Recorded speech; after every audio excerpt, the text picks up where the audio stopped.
حضرت مولا کائنات مولا علی المرتضیٰ سلام اللہ علیہ وکرم اللہ تعالی وجہ الکریم، آپ نے جب خوارج کے خلاف حضرت عبداللہ ابن عباس کو بھیجنا چاہا کہ جا کے ان سے مناظرہ کریں، تو انہیں وصیت فرمائی کہ بجائے قرآن سے دلائل دینے کے سنت رسول سے دلائل دینا، سنت رسول سے، کیونکہ قرآن مجید کی آیات کے مصداق کے تحت وہ دائیں بائیں ہو سکتے ہیں، لیکن سنت رسول میں اور احادیث مصطفیٰ میں تو واضح فرامین ہیں اور واضح شان ہے اور واضح امامت اہل بیت کا بیان ہے، تو ان کو راہ فرار ہرگز مل سکتی نہیں۔ تو اس لیے میں بھی جہاں جاتا ہوں کوشش کرتا ہوں درس حدیث دوں۔ یہ میری اپنی ذاتی کتاب ہے جو میں نے اہل بیت اطہار پر 105 صحیح اور حسن درجے کی حدیث جمع کی ہیں، اور ساتھ ان کی شرح بھی لکھی ہے مختصراً۔ یہ میری کتاب ہے، اس کا مسودہ ہے۔ کتاب کا نام ہے باقۃ الازہار فی مناقب اہل البیت الاطہار۔ باقہ کہتے ہیں گلدستے کو، گلدستے سے بات شروع کی، الازہار کلیوں کا گلدستہ۔ کون سی کلیاں؟ قدسی کلیوں کا گلدستہ۔ کس شکل میں؟ مناقب اہل بیت مصطفیٰ کی شکل میں۔ تو یہ میری کتاب ہے، انشاءاللہ یہ چھپنے کے لیے جاری ہے، تو اللہ تعالیٰ نے چاہا یہ بہترین خدمت ہوگی انشاءاللہ۔ اور میرا مقصد یہ تھا اس کو لکھنے کا، یہ دیکھیں ہر حدیث کے تحت میں نے فوائد و نکات دی ہیں، مختصر شرح کی ہے، تاکہ اکثر اوقات تفصیل میں جانے سے مقصود کلام ہاتھ سے نکل جاتا ہے، وہ انسان کو خبر ہی نہیں رہتی کہ میں پڑھ کیا رہا تھا۔ تو مختصر شرح، اور یہ اس لیے لکھی ہے تاکہ ہر حسینی اپنے گھر میں اس کو رکھے اور روزانہ ایک حدیث خود بھی یاد کرے، اپنے بچوں کو بھی یاد کرائے۔ یہ بہت بڑا مشن، کیا صحیح اور حسن درجے کی حدیث میں نے اس میں جمع کی۔ تو آئیے آج کا میں درس باقاعدہ احادیث رسول سے شروع کرتا ہوں۔ توجہ ہے جی آپ کی؟ اللہ آپ سے راضی ہو۔ دیکھیے، آج کسی سے بھی پوچھے نا کہ آپ فلاں سید سے محبت کا رشتہ کیوں نہیں رکھتے، تو وہ آپ کو 1000 کیڑے نکال کے دکھا دے گا۔ ایسا ہی ہے، اور یہ کیڑے تو معاذ اللہ ابلیس نے بھی نکالنے کی کوشش کی۔ جب اللہ نے فرمایا کہ میں نے تجھے حکم دیا تھا سجدہ کر، تو نے سجدہ کیوں نہ کیا، اس پر اس نے دلیل ہی پیش کی تھی، چاہے وہ اللہ کے قابل قبول تھی یا نہیں تھی، لیکن وہ اپنے تائیں دلیل دے کے اپنے نفس کو مطمئن کر رہا تھا۔ ایسا ہی ہے جی، بولیے۔ تو آج ہر دشمن اہل بیت، ہر عدو سادات اپنے آپ کو مطمئن کرنے کی کوشش کر رہا ہے کہ میں، چونکہ وہ فلاں بات نہیں مانتا اس لیے میں اس کو نہیں مانتا، فلاں نہیں مانتا میں اس لیے نہیں مانتا۔ حاضرین، میں جہاں بھی گیا میں نے یہ پیغام دیا کہ یہ فلاں فلاں فلاں فلاں چیزوں سے نبی کے گھرانے کو ہمیشہ بلند رکھیں،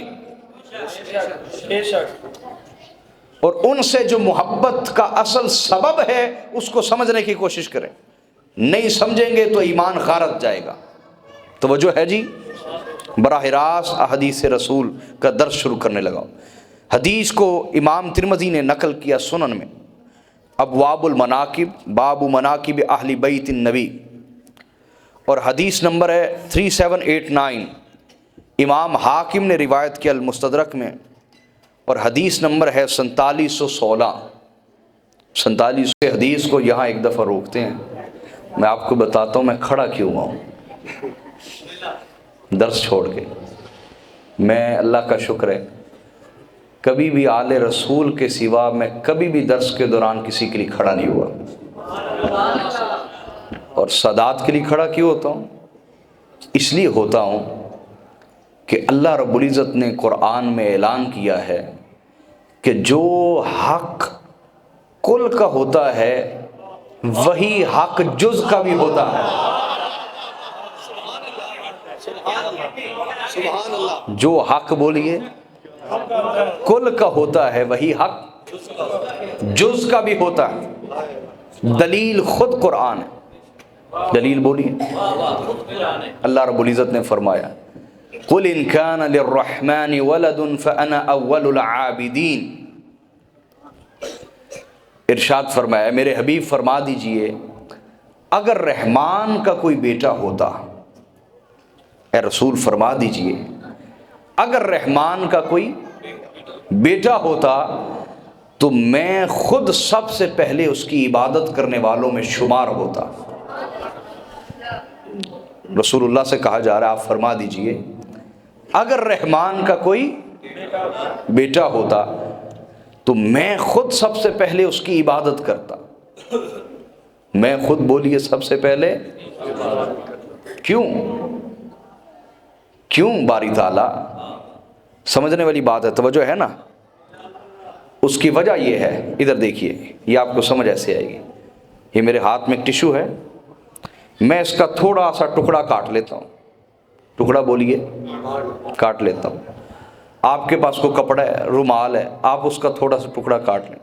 میں نے جیکٹ پہنی ہوئی، اس کا تھوڑا سا ٹکڑا کاٹ لیتے ہیں، کاٹ کے جدا ہو گیا۔ اب فرق کیا ہے؟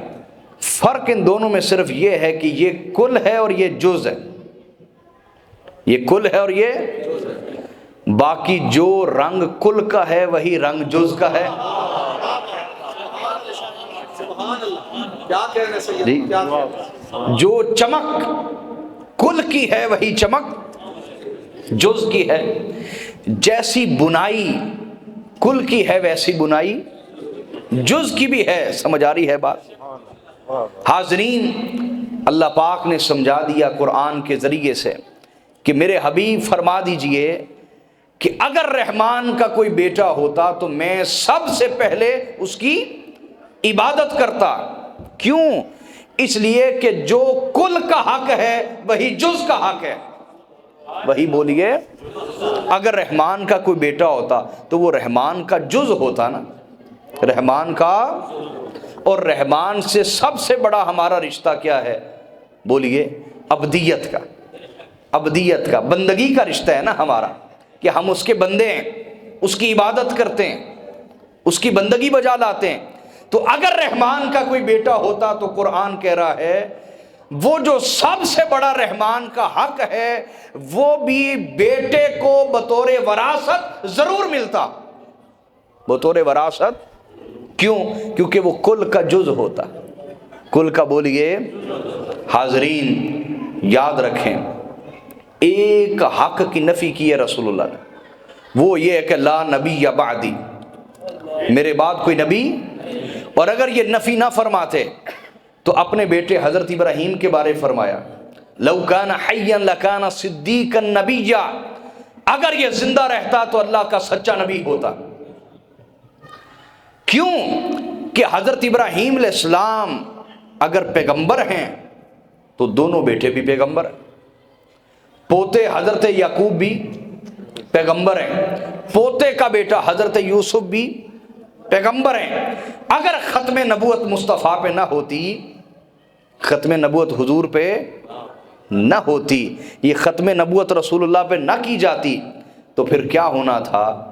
ہونا یہ تھا کہ آپ کی نسل میں بھی یہ نبوت جاری رہنی تھی۔ لیکن سوال یہ پیدا ہوتا ہے کہ ختم نبوت کس طرح کی گئی؟ ختم نبوت بولیے، تو اس کا جواب اللہ نے دیا۔ جواب یہ دیا ہے کہ آپ کی نسل میں سے کسی بھی بیٹے کو جوان ہونے دیا گیا کہ اگر وہ جوان ہو جاتے تو نبی ہوتے، اور اگر نبی ہوتے تو حضور خاتم النبیین رہتے نہ، اور اگر انہیں نبوت دے دی جاتی تو حضور خاتم النبیین نہ رہتے، اور اگر انہیں نبوت نہ دی جاتی تو یہ شان مصطفیٰ میں نقص ہوتا کہ حضرت ابراہیم کی تو اتنی نسلوں تک نبوت مسلسل تسلسل سے جاری ہے اور ادھر نبوت جاری نہ ہوتی. لہٰذا میں نے کہا جو حق کل کا ہے وہی حق جز کا ہے. تو نبوت، بلکہ نبوت کی بھی سیادت اللہ نے جب محمد مصطفیٰ کو عطا فرمائی، اگر حضور کے بیٹے ہوتے تو انہیں بھی عام نبوت نہ ملتی، بلکہ وہ نبوت ملتی جو نبوت کی بھی سردار ہوتی، نبوت کی بھی. اس لیے اللہ رب العزت نے نسل کو بیٹوں کے ذریعے نہیں چلنے دیا بلکہ بیٹی کے ذریعے سے چلایا، بیٹی کے ذریعے سے چلایا. سلامت رہے، میں موقع دیتا ہوں. بیٹی کے ذریعے سے چلایا. کیوں؟ کیونکہ بیٹے ہوتے تو پھر سارے حق منتقل ہونے تھے. مصطفیٰ کا حق محبت بھی منتقل ہونا تھا، حق تعظیم بھی منتقل ہونا تھا، حق توقیر بھی منتقل ہونا تھا، حق خدمت بھی منتقل ہونا تھا، اور یہاں تک کہ حق نبوت بھی منتقل ہونا تھا. تو پروردگار نے چاہا کہ میرے آقا صلی اللہ علیہ وسلم، ہمارے آقا صلی اللہ علیہ وسلم، ان کی شان میں کوئی نقص بھی نہ آئے اور ختم نبوت کا تاج بھی حضور کے سر سجا رہے. تو اللہ پاک نے اس کا انتظام یہ فرمایا کہ بجائے نسل بیٹوں کے ذریعے چلانے کے، اللہ نے بیٹی کے ذریعے چلائی، بیٹی کے ذریعے چلائی. اور سیادت تو رہی، سیادت تو بولیے، نبوت ختم ہو گئی، نبوت ختم ہو گئی، نبوت کی سیادت ختم ہو گئی. بیٹی کے ذریعے اللہ نے نسل چال چلائی تو اللہ نے ولایت اور امامت کی سیادت عطا فرمائی.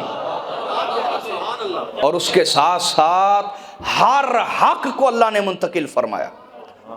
ہر حق کو بولیے. نبوت کے سوا میری اس پہ کتاب ہے 1000 صفحے کی، حقوق اہل بیت رسول.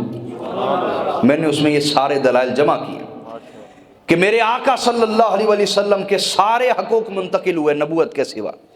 اور وہ جو حضرت ابوبکر صدیق نے فرمایا ارکبوا محمدًا فی اہل بیتہ، یہاں مضاف محذوف ہے. مضاف بولیے، معنی یہ ہے ارکبوا حقوق محمد، ارکبوا حقوق محمد فی اہل بیتہ. اے لوگو حقوق مصطفیٰ کا خیال کیا کرو، حقوق مصطفیٰ پورے کیا کرو. یا صدیق رسول اللہ تو انتقال فرما گئے، کیسے؟ انہوں نے کہا نا حضور کے انتقال کے ساتھ حقوق مصطفیٰ معطل یا ختم نہیں ہوئے. تم حقوق مصطفیٰ آج بھی پورے کرو، وہ آج بھی فرض ہیں. کیسے پورے کریں؟ کافی اہل بیت ہی. تم حضور کے اہل بیت کے حقوق پورے کرو، اللہ کے ہاں یہ حقوق مصطفیٰ شمار ہوں گے. تم محبت اہل بیت بجا لاؤ، اللہ کے ہاں یہ محبت مصطفیٰ شمار ہوگی. تم تعظیم اہل بیت بجا لاؤ، اللہ کے ہاں یہ تعظیم مصطفیٰ شمار ہوگی. تم خدمت اہل بیت کرو، اللہ کے ہاں یہ خدمت مصطفیٰ شمار ہوگی. یہ تینوں حقوق، اور پھر ساتھ حق کے درود بھی عطا ہوا. حق کے درود بھی بولیے. اور میں آپ کے سامنے ایک علمی چیلنج رکھنا چاہتا ہوں کہ اگر کسی کو حدیث صحیح یا حسن درجے کی کوئی روایت مل جائے مجھ تک پہنچائے. میں نے بڑی کتابیں خود پڑھی ہیں، کھنگالی ہیں، سافٹ ویئرز کے ذریعے چیک کیا ہے، مجھے کوئی ایسی روایت نہیں ملی کہ آقا علیہ الصلوۃ والسلام سے پوچھا گیا ہو یا رسول اللہ، یا رسول اللہ آپ پر درود کیسے پڑھنا ہے، آپ پر درود کیسے پڑھنا ہے، تو حضور نے صرف خود پہ درود پڑھنے کا حکم دے دیا ہو. ایسی کوئی روایت آج تک ملی؟ یہ جو درود جس میں حضور کی آل کو خارج کر دیا جاتا ہے، جو لوگ ایسا کر کے سینوں میں ٹھنڈ ڈالنا چاہ رہے ہیں، تنبیہ ہے کہ ایسے درود سے مصطفیٰ کے دل میں ٹھنڈ نہیں پڑتی. حضور نے جہاں بھی درود کی تعلیم دی اپنے ساتھ اپنی آل کو بھی درود میں جمع فرمایا. یہ بات آپ کو سمجھ آئی ہے کہ نہیں آئی؟ تو محبت مصطفیٰ یہ بھی حق اہل بیت کو ملا، تعظیم مصطفیٰ یہ حق بھی اہل بیت کو، سادات کو، آل رسول کو ملا قیامت تک کے لیے. میں موضوع سے ہٹا نہیں، میں نے قبلہ کے لیے گفتگو شروع کی، انشاءاللہ آپ دیکھیں گے جہاں میری گفتگو ختم ہوگی نا، آپ سمجھیں گے جو حدیث میں پڑھنے لگا تھا یہ میں نے اسی کی بدایت اور اسی کی تمہید ساری بیان کر دی ہے۔ اللہ آپ کو سلامت رکھے۔ میں اللہ کا شکر ہے جو لوگ مجھے سنتے ہیں، میں کبھی بھی موضوع سے نہیں ہٹتا، جو موضوع شروع کروں اس پہ رہتا ہوں۔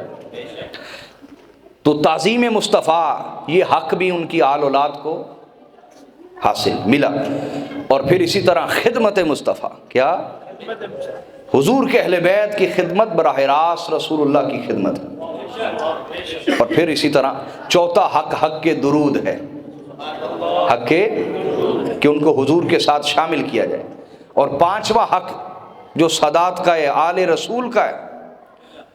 پہلا حق یاد رکھو، میں نے حیدرآباد میں خطاب کیا، 7-8 سال پرانی بات ہے، حقوق اہل بیت پر، تو بعد میں ایک مولوی صاحب آگے کہنے لگے شاہ صاحب آپ نے حد ہی کر دی۔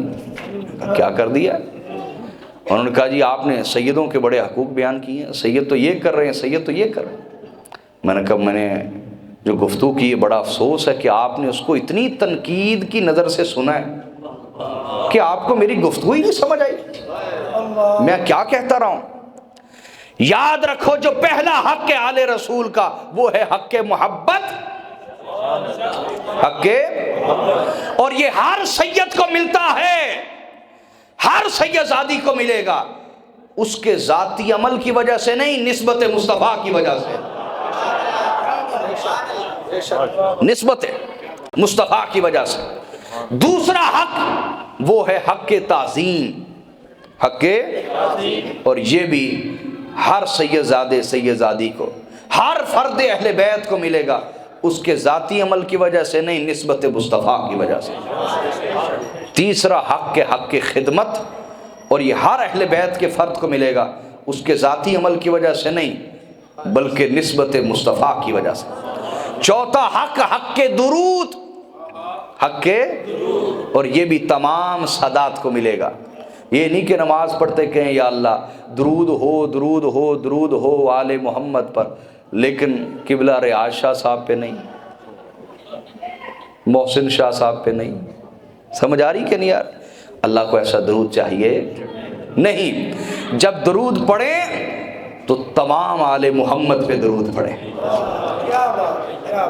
میں سوال پوچھنا چاہتا ہوں کہ جب نماز میں آل محمد کو برداشت کر لیتے ہو،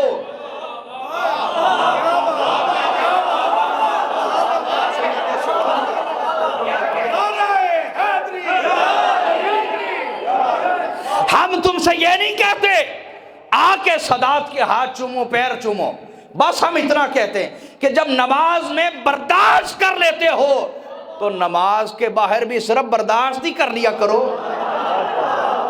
اتنا بھی کر لو تو بڑی نیکی ہو، اتنا بھی کر لو تو بولیے۔ اور میں یہ میرا دل کا درد ہے، آج بھی میں کچھ طلباء کو بیان کر رہا تھا اور میری آنکھوں میں آنسو تھے۔ نعرہ تکبیر،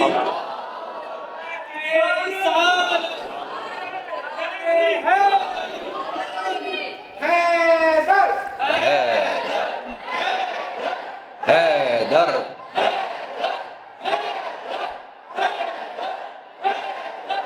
سلامت رہیے، سلامت رہیے۔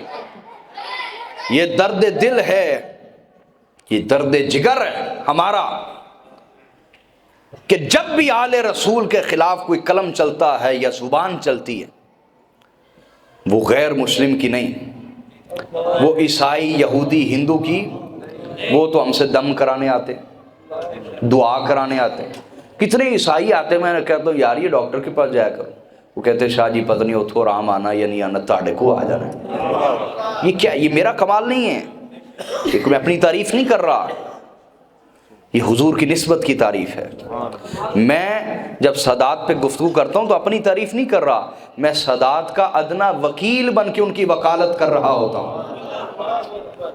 اس لیے جو یہ کہتے ہیں نا کہ یہ اپنی تعریف کرتے ہیں یا اپنے گھر کی تعریف کرتے ہیں، پہلا جواب تو یہ کہ بھائی ہم وکالت کرتے ہیں، کیا ہے؟ اور دوسرا جواب یہ ہے کہ آپ جو کہتے ہیں ہر سید کو کہ اپنے گھر کی تعریف ہی کرتے رہتے ہیں، گھر کی تعریف ہی کرتے رہتے ہیں، توجہ ہے جی؟ یہ جواب ان کو دینا ہے. اور اللہ کا شکر ہے میں نے کبھی کسی کا نکتہ چوری نہیں کیا. کبھی نکتہ چوری، یہ بھی چوری ہوتی ہے علم کی دنیا میں، سریقہ علمیہ کہلاتا ہے، علمی چوری. نکتہ چوری نہیں کیا، بلکہ سیدہ زہرا سے براہ راست خیرات مانگتا ہوں، ہر حدیث پڑھتا ہوں، ان سے استمداد کرتا ہوں.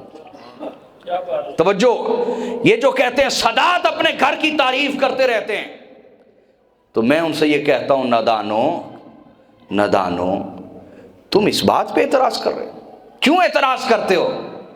نادان، بتاؤ جس کو حق گھر سے ملے،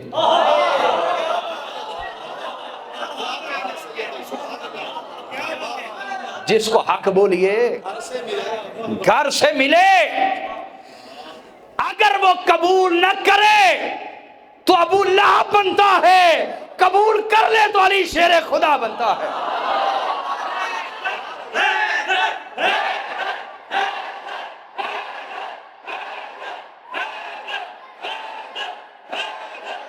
سلامت سلامت، اللہ آپ سے راضی، مولا علی آپ سے راضی، سیدہ زہرا آپ پہ راضی، حسنین کریمین راضی ہوں. آپ نے میرا دل خوش کر دیا. جہاں بھی جاتے ہیں نا وہاں مجمع میں رلے ملے لوگ بیٹھے ہوتے ہیں، لیکن یہاں سے رجس کو دور کر دیا گیا ہے.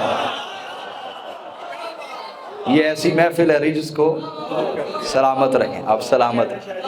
تو حاضرین، میں یہ عرض کر رہا تھا، اللہ سلامت، میں یہ عرض کر رہا تھا، موضوع پہ دوبارہ آ جاتے ہیں، دوبارہ موضوع پہ آ جاتے ہیں. تو یہ اہل بیت کا حق ہے، اہل بیت کا حق ہے. اگلا حق کیا ہے؟ پانچواں، کہ جب بھی ان کا ذکر کیا جائے تو خیر کے ساتھ کیا جائے. کیا؟ اور چھٹا ان کا حق یہ ہے کہ ان کے بغض سے بچا جائے، ان کے بغض سے. یہ 6 حق ہر سید زادے کو ملتے ہیں، یہ 6 حق ہر سید کو ملیں گے. 7واں حق ایسا ہے وہ ہر سید کو نہیں مل سکتا، وہ ہے حق اتباع، حق استرشاد. کسی کو مرشد پکڑنا ہے، کسی کو اپنا روحانی استاد بنانا ہے، تو اس کے لیے ضروری ہے کہ جو سید ہو وہ باقاعدہ عملی طور پر قرآن سے جڑا ہوا ہو، قرآن سے. یہ 7واں حق صرف اس سید کو ملے گا جس کا عمل اور کردار قرآن سے جڑا ہوا ہے. یہ بات سمجھ میں آئی کہ نہیں آئی؟ تو آئیے موضوع کے اوپر جو میں شروع کر رہا تھا وہیں سے بات شروع کرتے ہیں. تو ہم نے جو سادات کی تعظیم کی، دراصل وہ تعظیم مصطفیٰ ہے. یہ حضور میری کتاب ہے باقۃ الاظہار فی مناقب اہل البیت الاطہار، اس کا میں نے ابھی تعارف دیا ہے. اس سے میں چند حدیث آپ کو پیش کر رہا ہوں. حدیث کو روایت کیا امام ترمذی نے، اور حدیث نمبر 3789، امام حاکم نے المستدرک میں، اور حدیث نمبر 4716. توجہ ہے جی. آقا علیہ الصلوۃ والسلام نے ارشاد فرمایا، حدیث کے راوی حضرت عبداللہ ابن عباس ہیں، حضور نے فرمایا احب اللہ لما یغذوکم من نعمہ، فرمایا اللہ سے محبت کرو، اللہ سے محبت کرو، اور محبت کی کوئی اور وجہ سبب سمجھ نہ بھی آئے تمہیں تو یہ ہی سبب ذہن میں رکھ لو کہ وہ تمہیں اپنے نعمتوں سے رزق عطا کرتا ہے. لما یغذوکم من نعمہ، محبت کا کوئی اور سبب سمجھ نہ بھی آئے تو اس کو ذہن میں رکھو. آگے فرمایا وَأَحِبُّونِي بِحُبِّ اللَّهِ، فرمایا مجھ سے محبت کرو، مجھ سے، اور اس محبت کا کوئی اور سبب سمجھ نہ بھی آئے تو یہ ذہن میں رکھ لو کہ اللہ کی محبت کے سبب مجھ سے محبت کرو. اگر تم اللہ سے محبت کے دعوے دار ہو تو پھر مجھ سے محبت کرو، اور مجھ سے محبت کے بغیر خدا سے دعوی محبت سچا اور صادق ہو سکتا؟ بولیے. آگے فرمایا وَأَحِبُّوا أَهْلَ بَيْتِي لِحُبِّي، فرمایا میرے اہل بیت سے محبت کرو، میرے اہل بیت سے. یہ براہ راست امر رسالت ہے، حکم رسالت ہے. فرمایا میرے اہل بیت سے محبت کرو. کوئی اس محبت کا سبب تمہیں سمجھ نہ بھی آئے تو یہ ہی ذہن میں رکھ لو، لحبی، کہ میری محبت کی وجہ سے ان سے محبت کرو، میری محبت کی وجہ سے ان سے، کہ وہ میرے قرابت دار ہیں، میرا خون ہے، میری آل اولاد ہے، لہٰذا اس محبت کا کوئی اور سبب تمہارے دماغ میں نہ بھی آئے تو یہ اپنے دل و دماغ میں بٹھا لو کہ یہ آل نبی ہے، یہ آل، تو ان سے محبت کرو، ان سے بولیے۔ یہ جو ابھی ساری تمہیدی گفتگو ہوئی اس کی دلیل آپ کو ملی کہ نہیں ملی؟ کہ آقا علیہ الصلوۃ والسلام نے فرمایا میرے سبب جو مجھ سے تعلق رکھتے ہو اور جو مجھے حق دیتے ہو وہی حق میری آل اولاد کو بھی دو، جو حق مجھے دیتے ہو۔ بھائی محبت میں سارے حقوق ہیں نا، محبت میں بولیے۔ اب میں اس طرف گیا تو پھر بات اور طرف چلی جائے گی، میں موضوع پہ رہنا چاہتا ہوں۔ توجہ ہے جی آپ کی؟ تو آقا نے فرمایا ان سے محبت میری وجہ سے کرو، علی و فاطمہ و حسن و حسین سے، ان کی آل اولاد سے محبت میری وجہ سے کرو۔ کیا بات ہی نہ کرو کوئی اور چیز کی کہ ہمیں یہ اختلاف ہے اور یہ اختلاف ہے۔ یہ بات آپ کو سمجھ آئی کہ نہیں آئی؟ بولیے۔ حاضرین، اسی طرح آقا علیہ الصلوۃ والسلام نے ارشاد فرمایا، اور حدیث کو امام حسن مجتبیٰ بیان کرتے ہیں۔ کون؟ امام حسن مجتبیٰ۔ اور حدیث کو روایت کیا ہے امام طبرانی نے المعجم الاوسط میں، اور حدیث نمبر 2230 امام حیثمی نے مجمع الزوائد میں، ابن حجر حیثمی المکی نے، اور اس کے سوا کئی محدثین نے اس کو بیان کیا۔ امام حسن مجتبیٰ فرماتے رسول اللہ صلی اللہ علیہ وسلم نے فرمایا، ہاں جی تھک تو نہیں گئے؟ سلامت رہے، سلامت رہے۔ یہ میں پوچھتا اس لیے ہوں تاکہ آپ رسپانس دیں، ورنہ تو ہمارا مجمع الحمدللہ زندوں کا مجمع ہوتا ہے۔ مجھ سے ایک مولوی صاحب کہنے لگے مجمع جگا کے کیسے رکھتے ہیں؟ آپ تو سر میں تقریر بھی نہیں کرتے، کوئی شعر و شاعری بھی کوئی نہیں، مجمع کیسے جگا لیتے؟ میں نے کہا میں زندہ امام کی باتیں سناتا ہوں، میں زندہ امام کی باتیں سناتا ہوں، ان کا ذکر زندہ کرتا ہے مجمع میں۔ تو حاضرین، امام حسن مجتبیٰ خود حدیث کو روایت کر، یہ جو ابھی بات کی تھی دیکھو استدلال ہے کہ اپنے گھر کی تعریفیں کرتے ہیں۔ امام حسن مجتبیٰ نے خود یہ حدیث امت تک پہنچائی۔ اور قرآن پڑھیے، جناب یوسف علیہ السلام نے اپنی تعریف کی فرعون مصر کے سامنے، تو جہاں ضرورت پڑے بغیر جھوٹ اور مبالغے کے بیان کرنے میں حرج نہیں، اگر تکبر کا شائبہ نہ ہو۔ تو امام حسن مجتبیٰ نے فرمایا، رسول اللہ صلی اللہ علیہ وسلم نے فرمایا الزموا مودتنا اہل البیت، حضور نے فرمایا لوگو ہم اہل بیت کی مودت کو اپنے اوپر لازم کر لو، ہم اہل بیت کی مودت کو اپنے اوپر، ہم اہل بیت، حضور نے کیا فرمایا؟ اونچا بولیے۔ اس سے پتہ چلا کہ حضور خود بھی اہل بیت میں شامل ہیں، حضور خود بھی اہل بیت میں۔ بھئی آپ سے آپ کے گھر کے افراد کوئی پوچھے تو خود کو نکال کے بتاتے ہیں، بولیے نا۔ تو حضور اہل بیت میں شامل ہیں، حضور بولیے اہل بیت میں شامل ہیں۔ صحابہ کرام کے نالین ہمارے سروں کے تاج، لیکن رسول اللہ کو صحابی نہیں کہا جا سکتا کیونکہ حضور صحابی بنانے والے ہیں۔ حضور کو شمار کیا جائے گا تو اہل بیت میں شمار کیا جائے گا۔ اور غور کرو، جس طبقے میں، جس گھر میں خود مصطفیٰ شامل ہوں، جس طبقے میں خود مصطفیٰ شامل ہوں، ان کی طرف ہلکی بات منسوب کرنا، ان کے حقوق کو کمزور جاننا، معمولی جاننا براہ راست اہانت رسول ہے، حضور کی گستاخی۔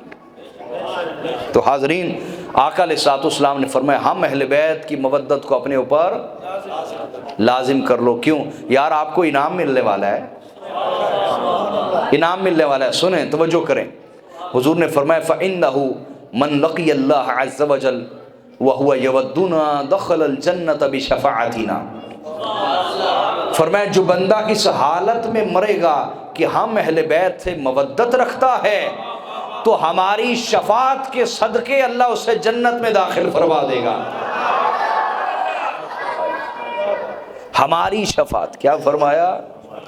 تو پتہ یہ چلا جن سے آج وفا کر رہے ہو نا، جن کے نام پر آج محفلیں سجا رہے ہو، جن کے نام پر آج خرچ کرتے ہو، محبت کا اظہار کرتے ہو، وہ اتنے لجپال ہیں کہ نہ دنیا میں بھولتے ہیں نہ آخرت میں بھولیں گے، کہیں بھی تمہیں فراموش نہیں کریں گے. بشفاعتنا، ہماری شفاعت کے صدقے اللہ جنت عطا فرمائے. اور آگے حضور نے بلا کیا فرمایا؟ توجہ ہے؟ حضور نے فرمایا لا ينفع عبدا عمله الا بمعرفت حقنا. رسول اللہ نے فرمایا کسی شخص کو اس کا عمل اس وقت تک نفع نہیں دے سکتا، کسی شخص کو اس کا عمل اس وقت تک نفع فائدہ نہیں دے سکتا جب تک اسے ہم اہل بیت کے حقوق کی معرفت نہیں ہو جاتی، جب تک حقوق اہل بیت کی پہچان نہ ہو جائے اسے اس کا عمل نفع. یا ایک سوال ہے، چونکہ میں ایک استاد بھی ہوں اور جدید سوچ کے ساتھ میرا آمنا سامنا ہوتا رہتا ہے، تو سوال کرتے ہیں کہ ہم نے کلمہ تو اللہ اور اس کے رسول کا پڑھا، تو ہم کیوں اہل بیت سے مودت کے پابند بنائے گئے یا ان سے محبت کے پابند کیوں بنائے گئے؟ تو میں انہیں کہتا ہوں کہ اللہ کے بندو، رسول پر ایمان کا ہی تو تقاضا ہے، رسول پر ایمان ہی تو اس وقت تک سچا ثابت نہیں ہو سکتا جب تک تم اہل بیت مصطفیٰ سے محبت نہ کرو. جس رسول پر ایمان لانے کا دعویٰ کر رہے ہو وہ تو خود فرما رہے ہیں. امام ابن ماجہ نے حدیث کو بیان کیا، امام نسائی نے سنن الکبریٰ میں بیان کیا، امام احمد بن حنبل یہ بخاری و مسلم کے استاد ہیں، انہوں نے المسند میں بیان کیا، ان کے سوا سینکڑوں محدثین نے بیان کیا. حدیث کے راوی حضور کے چچا ہیں حضرت عباس بن عبد المطلب. کون بولیے؟ حضرت عباس بن عبد المطلب آئے رسول اللہ کے پاس اور وہ تکلیف میں تھے. کیا؟ وہ جو میں نے بات کہی کہ سادات کے خلاف جب بھی کوئی قلم چلتا ہے یا زبان چلتی ہے تو وہ کسی ایسے بندے کی ہوتی ہے جو اپنے تائیں خود کو بہت بڑا مسلمان، نمازی، پرہیزگار، دیندار، متقی، بلکہ ایکسٹرا نیک سمجھ رہا ہوتا ہے. میں نے یہ ٹرم اصطلاح متعارف کرائی ہے، ایکسٹرا نیک. کیا؟ اور آج بھی آپ دیکھیں گے تب سے لے کر آج تک جو لوگ اہل بیت کے دشمنوں کے جھنڈے اٹھائے ہوئے ہیں اور اہل بیت کا بغض دلوں میں رکھتے ہیں، آج بھی دیکھیں وہ ایکسٹرا نیک لوگ ہیں. نیکیاں ایجاد کر کر کے وہ نیکیاں کرتے ہیں جو معاذ اللہ رسول اللہ نے بھی نہیں کی، جو اہل البیت نے نہیں کی، جو خلفاء راشدین ان نیکیوں کو جانتے بھی نہیں تھے. اور عام طبقہ کہتا ہے واہ واہ کیا بات ہے، ایڈے نیک نے، ایکسٹرا نیک، اتنے نیک، اس نیکی کی طرف تو ہمارا دھیان ہی کبھی نہیں گیا یار، حد ہوگی، یہ اتنے نیک لوگ ہیں. سمجھ آئی بات یا نہیں؟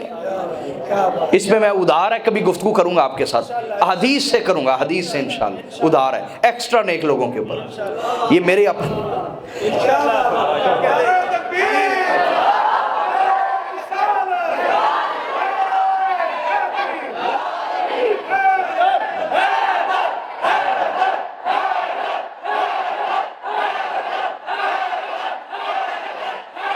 سلامت ہے، سلامت ہے، اللہ راضی ہو آپ سے. حضور نا حضور، اللہ آپ کو سلام ہے. میں اللہ سلام. یہ بھی کچھ احباب نے بھی ہدیہ تحفہ پیش کرنا چاہا، میں اس کا منکر نہیں ہوں، میں اس کو سنت سمجھتا ہوں. ابھی تو خدمت کا درس دیا ہے نا، رسول اللہ کے اہل بیت کی خدمت کا درس دیا ہے، لیکن میں نے جب سے گفتگو شروع کی، میری 13 سال عمر تھی جب سے میں نے خطاب کرنا شروع کیا، تو میں نے تب سے ہی سیدہ کائنات سے وعدہ کر لیا کہ میں اپنی تقریر یا تحریر کے بدلے میں کسی سے کچھ عطا نہیں لوں گا، مجھے آپ کی عطا کافی ہوگی. تو میں اپنی نیت میں بس رجس نہیں آنے دیتا. میں ڈرتا ہوں، میں کہتا ہوں پاکوں کا ذکر کرنا، نیت خراب ہو گئی تو کہیں قبولیت مردودیت میں نہ بدل جائے. میں اس لیے ڈرتا ہوں.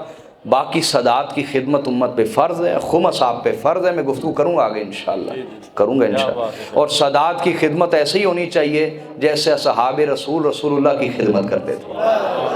ٹھیک. اور وہ یوں نہیں تھا کہ حضور خطاب کرتے تو اس دوران حضور کو پیسے دیتے، نہیں، وہ پورا خطاب کی ایک ہیبت تھی، جلالت ہوتی ہے، اور خدمت کا تعلق الگ سے ہوتا. اللہ آپ سے راضی ہو. توجہ ہے جی؟ تو میں عرض کر رہا تھا، توجہ ہے نا یار؟ کیا بات چھڑی تھی جس سے ہم ایکسٹرا نیک لوگوں کی طرف چلے؟ اس طرف چلے گئے ہم. تو سنیں، میں یہ عرض کر رہا تھا، چلو میرے ذہن سے وہ نقطہ تو نکل گیا، دوبارہ آ جاتے ہیں حدیث کے اوپر. تو حضور نے فرمایا لا ينفع عبدا عملہ الا بمعرفت حقنا. فرمایا کسی شخص کو اس کا عمل اس وقت تک نفع دے سکتا جب تک اسے ہم اہل بیت کے حقوق کی معرفت حاصل نہیں ہو جاتی. ہم اہل بیت کے حقوق کی پہچان. ہاں حضرت عباس بن عبد المطلب کی بات سنا رہا تھا. توجہ ہے جی؟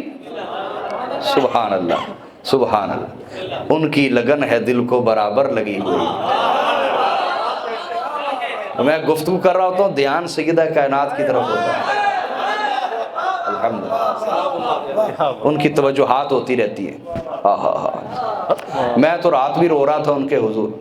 میں نے کہا میں آپ کا بیٹا والا رشتہ میں نے کبھی یاد نہیں کیا، میں تو آپ کے در کا کتا ہوں، ہمیں ٹکڑے ڈالنے سے کبھی محروم نہ رکھیں. ہائے ہائے، میں رات بھی رو رہا تھا ان کے حضور، یہی کہتا رہتا ہوں. تو سیدہ کائنات آپ پہ راضی ہوں. حضرت عباس بن عبد المطلب آئے، کہا یا رسول اللہ، توجہ یار، حدیث سنانے لگا. ان قریشا اذا لقی بعضهم بعضا لقوهم بوجوہ ببشر حسن.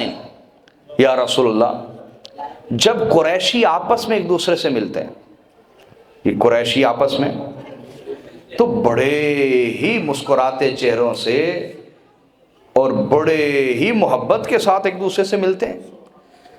وَإِذَا لَقُونَا بِوُجُوهٍ لَا نَعْرِفُهَا. اور جب آپ کے گھرانے سے ملتے ہیں، جب آپ کے خاندان سے، گھرانے سے ملتے ہیں، تو ایسے چہروں کے ساتھ ملتے ہیں جن چہروں کو ہم نہیں جانتے. یعنی چہروں پہ بغض ہوتا ہے، نفرت ہوتی ہے، اندر کا بغض ان کے چہروں پہ آ جاتا ہے. ایسے چہروں سے ملتے ہیں کہ ہمیں ان چہروں کی توقع ہوتی، ہمیں ان چہروں کی توقع.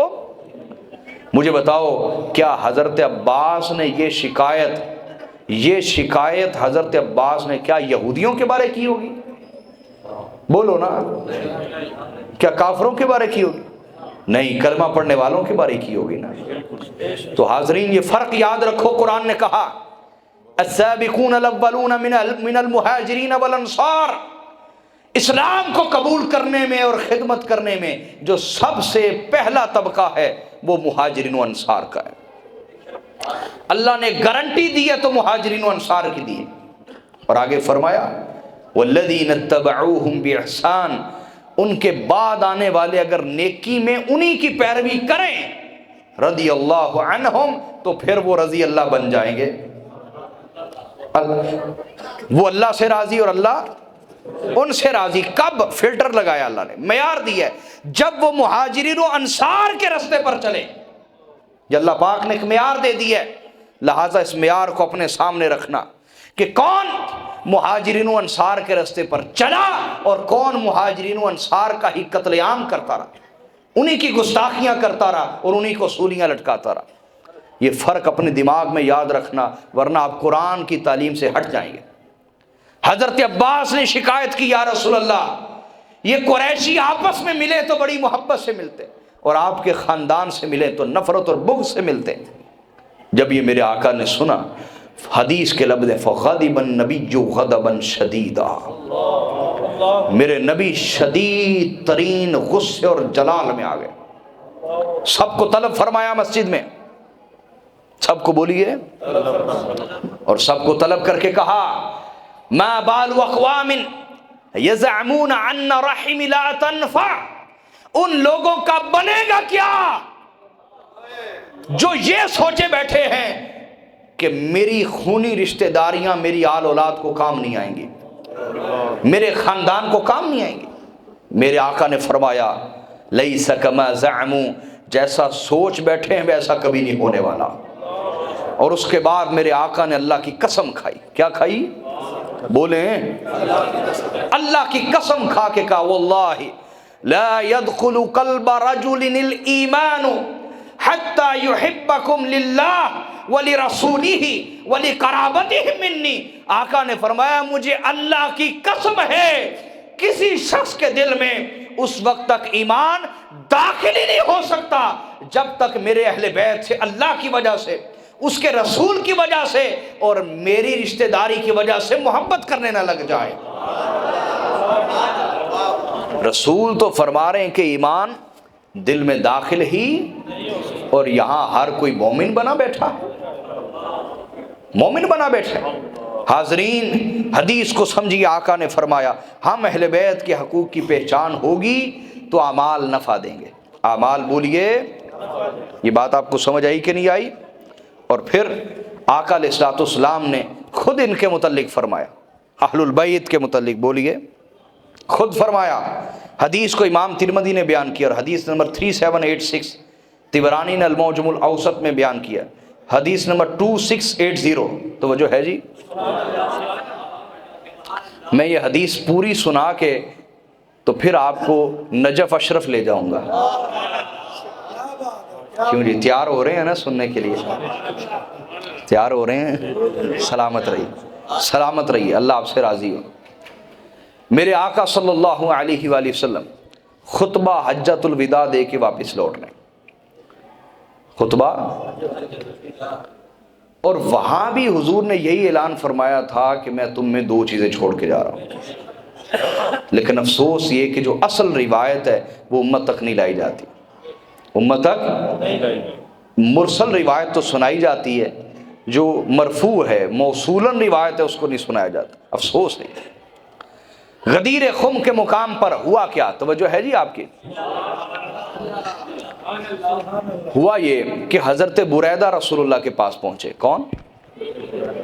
حضرت بریدہ اپنی بات خود فرماتے ہیں، کہتے ہیں کہ اسلام لانے سے پہلے مجھے جتنی نفرت مولا علی سے تھی اور کسی سے نہیں تھی، اور شکر ہے انہوں نے ایسا سچ بتا دیا جس سے کئی لوگوں کی آنکھیں کھلیں گی۔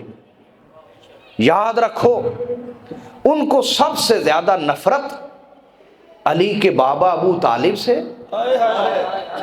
یا ابو طالب کی اولاد علی سے کیوں ہے؟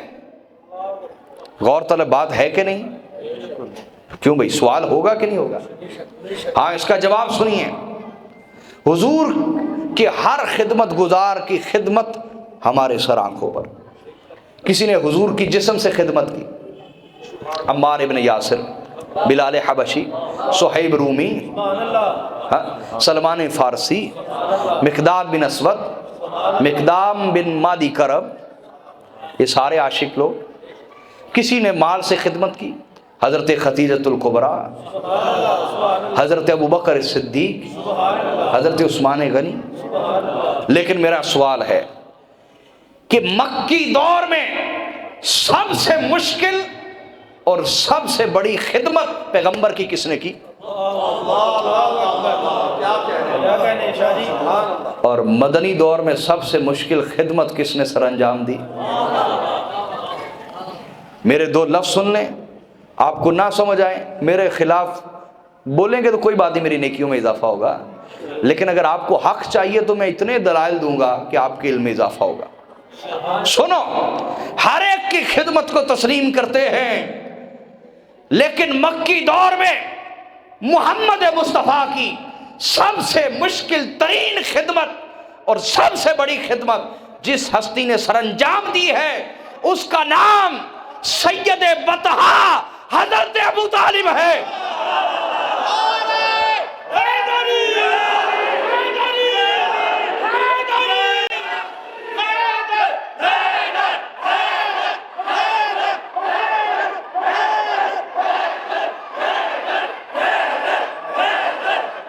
سلامت رہے، سلامت رہے۔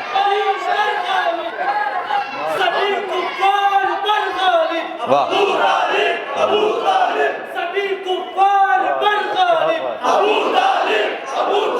لہذا جو لوگ اسلام کو بڑھتا ہوا نہیں دیکھنا چاہتے تھے، ان کی عداوت اور نفرت ابو طالب سے تو بنتی ہے۔ اور پھر مدنی دور ہو، کیا مدنی دور ہو، سب سے مشکل وقت ہوتا ہے جنگ کا، اور جنگ میں بھی سب سے مشکل وقت ہوتا ہے مبارزت کا، آمنے سامنے کا، مبارزت کا۔ وہاں اگر کوئی ہار گیا سب کے حوصلے ہار گئے، ایسا ہی ہے جی، بولیے۔ مبارزت کا اگر بدر دیکھو گے تو علی علی ہوگا۔ 312 اصحاب رسول نے 312 صحاب رسول نے 312 صحاب رسول نے 30 کافروں کو قتل کیا، اکیلے علی نے 40 کو مارا ہے۔ وہ جن کے بڑے علی نے مار دیے ان کی عداوت تو سمجھ آتی ہے نا۔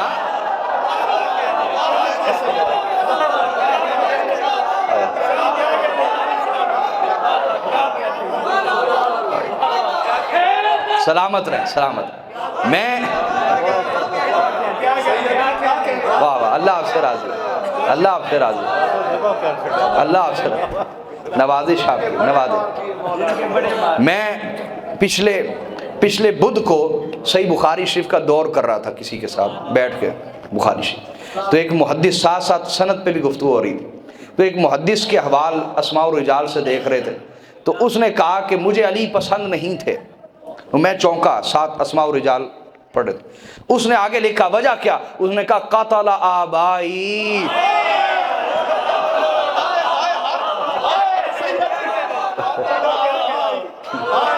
اس نے کہا مجھے علی پسند نہیں، وجہ کیا؟ اس نے کہا قتل آبائی، انہیں میرے وڈے مال چھڑے۔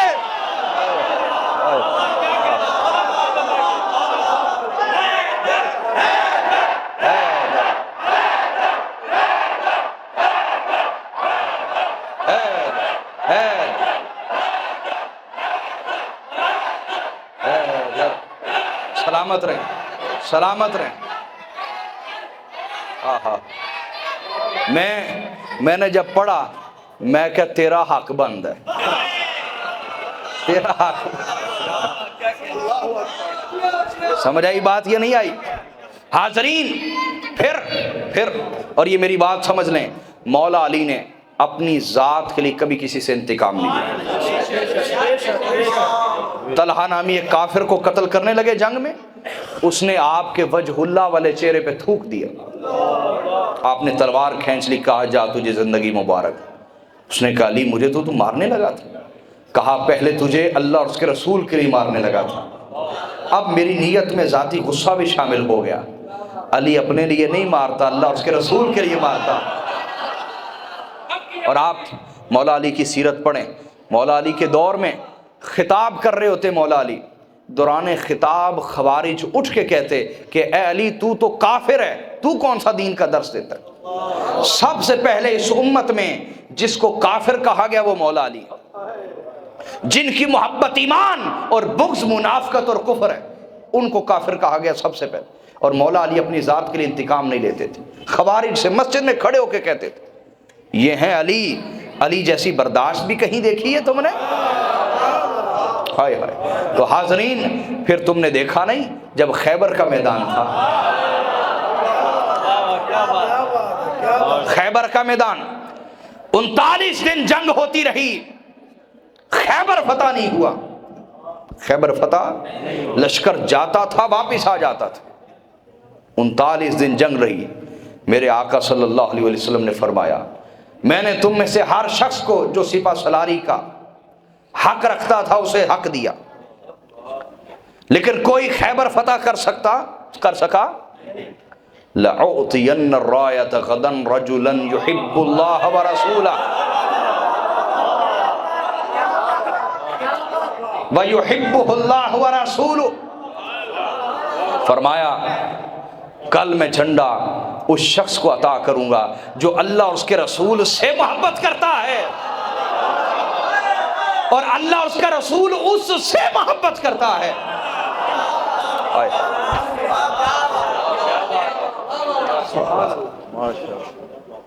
یہ درویش نا میرا یہ ڈرائیور ہے، تو پتہ نہیں کہیں سے گفتگو ہوئی، میں نے کہا یار یہ لوگوں میں ایک ذوق ہی نہیں تھا ہے، یہ مجھے آگے سے کہتا کہ سرکار ذوق تے داد تے آندی علم نال، داد تے آندی ہے علم، اگے سارے اگر جاہل بیٹھے انہوں نے کی پتہ داد دینی ہے یا نہیں دینی، تو دل خوش ہو گیا کیسی داد دی آپ نے سونی، اللہ آپ سے راضی۔ توجہ ہے جی، فرمایا کل میں جھنڈا اس کو عطا کروں گا جو اللہ اور اس کے رسول کا محب بھی ہے اور اللہ اور اس کے رسول کا محبوب بھی ہے۔ ہائے ہائے، دیکھا ہے علی کی شان کا نظارہ؟ ارے بھائی یہاں تو بڑے بڑی سسیاں، بڑے بڑے پنو، بڑی بڑی ہیریں، بڑے بڑے رانجے، بڑے بڑے مجنو، بڑی بڑی لیلائیں، انہوں نے اپنی ایڑیاں رگڑ رگڑ کے جان دے دی کہ حضور ایک دفعہ کہہ دے یہ ہم سے پیار کرتا ہے، یہ ہم سے محبت کرتا ہے، لیکن ادھر علی کی شان ہے، علی موجود نہیں ہے پھر بھی میرے نبی کہہ رہے ہیں علی وہ ہے، میں اس کو جھنڈا عطا کروں گا جو اللہ اور اس کے رسول سے محبت کرتا ہے اور اللہ اور اس کا رسول اس سے۔ اور دوسری روایت میں حضور نے فرمایا، توجہ ہے جی، حضور نے فرمایا جس کو میں جھنڈا عطا کروں گا وہ میدان سے فرار ہو کے نہیں آئے گا، میدان سے فرار ہو کے، اور میں نے مولا سے اجازت لے کے آپ کا ایک لقب رکھ لیا کہ حضور نے فرمایا کل میں جھنڈا اس کو عطا کروں گا جو اللہ اور اس کے رسول کا محب بھی ہے، اللہ اور اس کے رسول کا محبوب بھی ہے، وہ حیدر کرار ہے اور غیر فرار ہے۔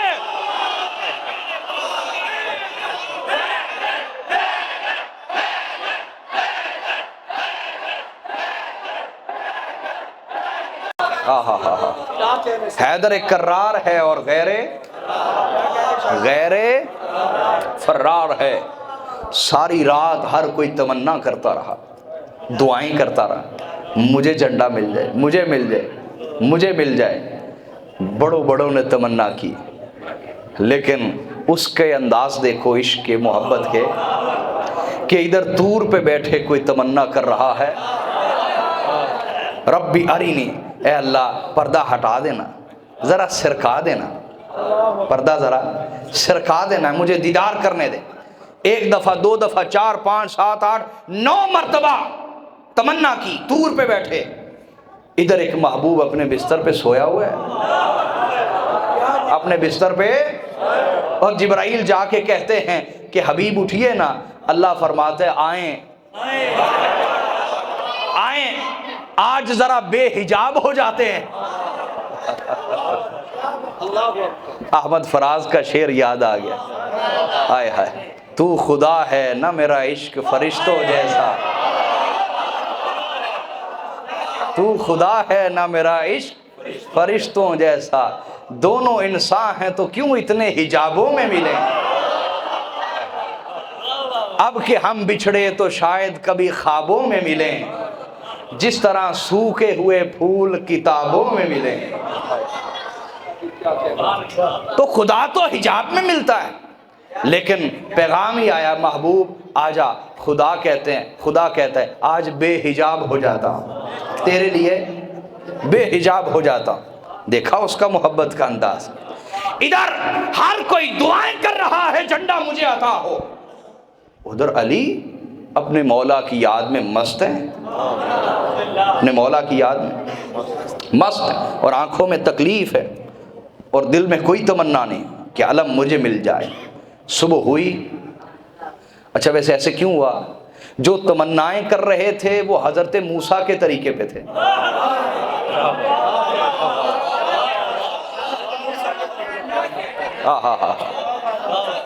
یہ حضور غوث پاک نے، میرے جد امجد، میرے دادا جان حضور غوث پاک نے میں فرمایا نا، لِكُلِّ وَلِيٍّ قَدَمٌ وَإِنِّي عَلَىٰ قَدَمُ النَّبِيِّ بَدْرِ الْكَمَالِ، فرمایا ہر ولی کو ایک قدم ملتا ہے، ایک اسوہ ملتا ہے، ایک طریقہ ملتا ہے کسی نہ کسی نبی کا، پیغمبر کا، تو ان کو جو قدوہ ملا، جو اسوہ ملا، جو طریقہ ملا، وہ حضرت موسیٰ کا۔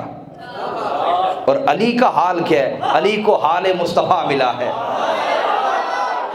علی کو حال مصطفیٰ ملا۔ کیوں؟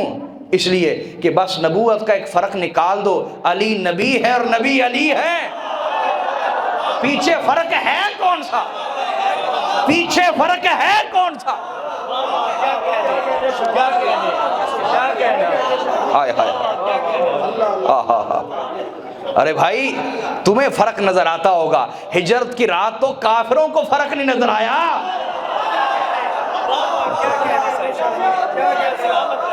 آئے ہائے، تمہاری نظر میں بھلا معلوم نہیں کیوں فرق ہے، اور جنہوں نے دیکھا انہوں نے بھی کہا فرق نہیں مابین پیا۔ کیوں کہا؟ کہ رسول نے خود فرمایا لحمہ لحمی، علی کا گوشت میرا گوشت ہے، وَدَمُهُ دمی، اس کا خون میرا خون ہے۔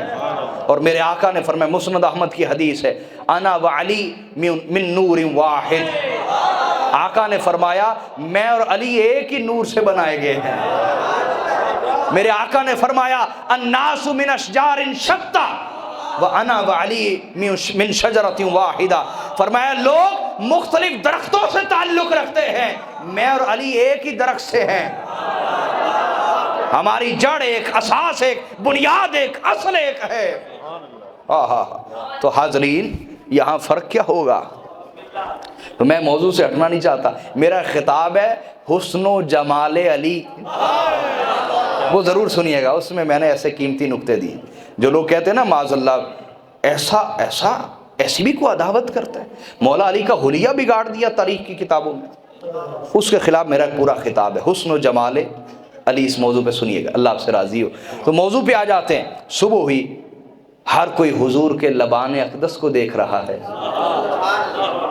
اور میرے آقا علی کی راہ دیکھ رہے ہیں،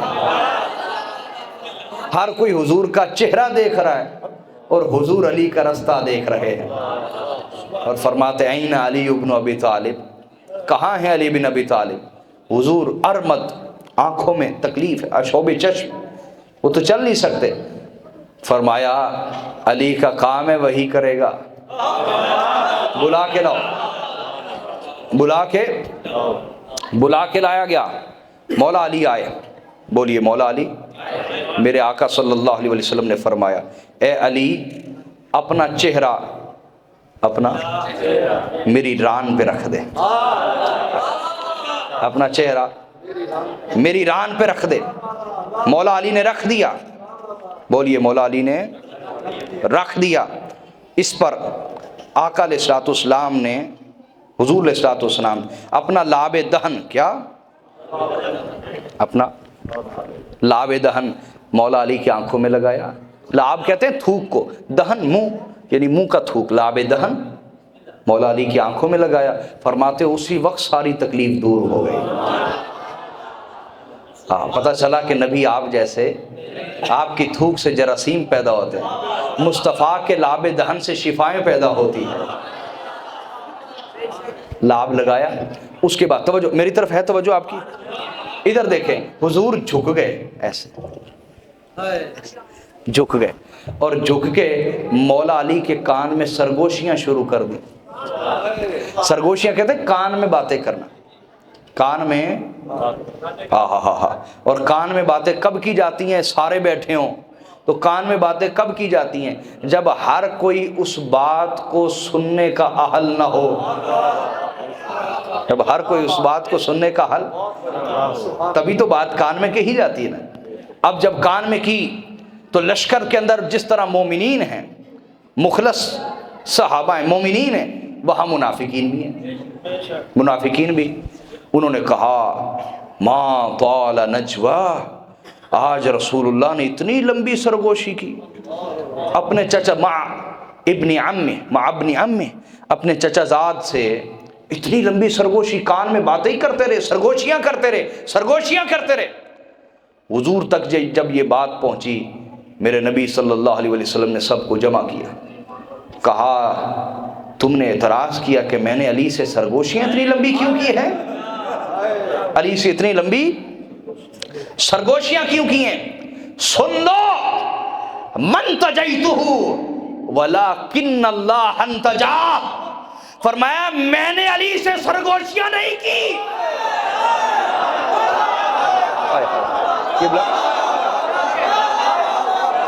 میرے نبی نے فرمایا یہ تمام حدیث میری اس کتاب میں صحیح اور حسن درجے کی روایتیں، کوئی ضعیف روایت نہیں لایا میں اس میں۔ توجہ، میرے آقا نے فرمایا من تجیتہ، میں نے علی سے سرگوشیاں نہیں کی، ولیکن اللہ انتجا، بلکہ خود اللہ نے علی سے سرگوشیاں کی ہیں۔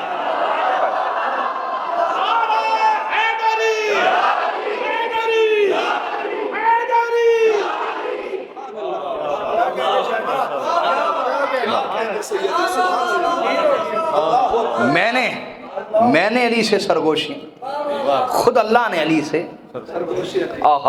سرگوشیاں کی ہیں۔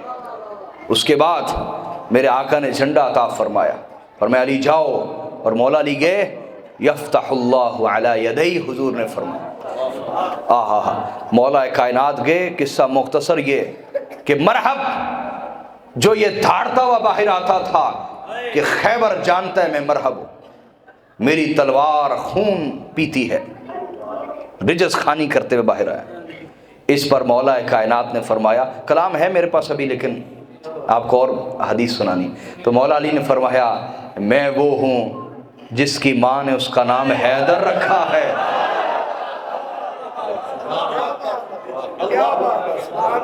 جس کی ماں نے اس کا نام، اللہ کے ولیو، حیدر عام شیر کو نہیں کہتے۔ یہ ویڈیوز میں آپ نے دیکھا ہوگا کئی شیر نا لگڑ بگڑ سے ڈر کے بھاگ جاتے ہیں، سمجھ آئی کہ نہیں آئی؟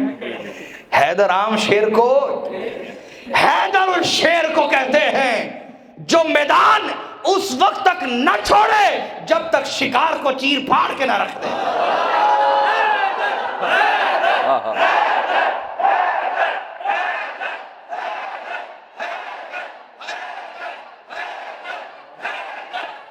سلامت رہی، سلامت رہی، اللہ آپ سے راضی، مولا علی آپ سے راضی ہیں، مولا علی راضی ہوں آپ سے۔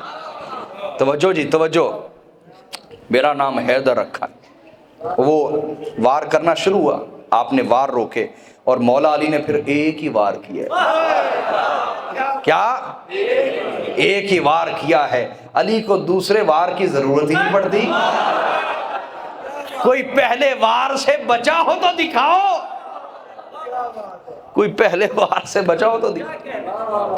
ہوا میں اچھلے اور ایک وار کیا، اس کی لوہے کی ٹوپی کو کاٹا، اسے کاٹا اور دو حصے کر کے رکھ دیا۔ مرحب دو نیم ہے سرے مقتل پڑا ہوا، مرحب دو نیم ہے سرے مقتل پڑا ہوا، اٹھنے کا اب نہیں کہ یہ مارا علی کا ہے۔ اللہ راضی ہو آپ سے، اللہ راضی، اللہ آپ سے راضی۔ اور پھر آگے بڑھے، خندق پھلانگی، اور جو ان کا قلعے کا دروازہ تھا اس کو 40 افراد مل کے بعد میں انہوں نے اٹھانا چاہا، وہ نہیں اٹھا سکے۔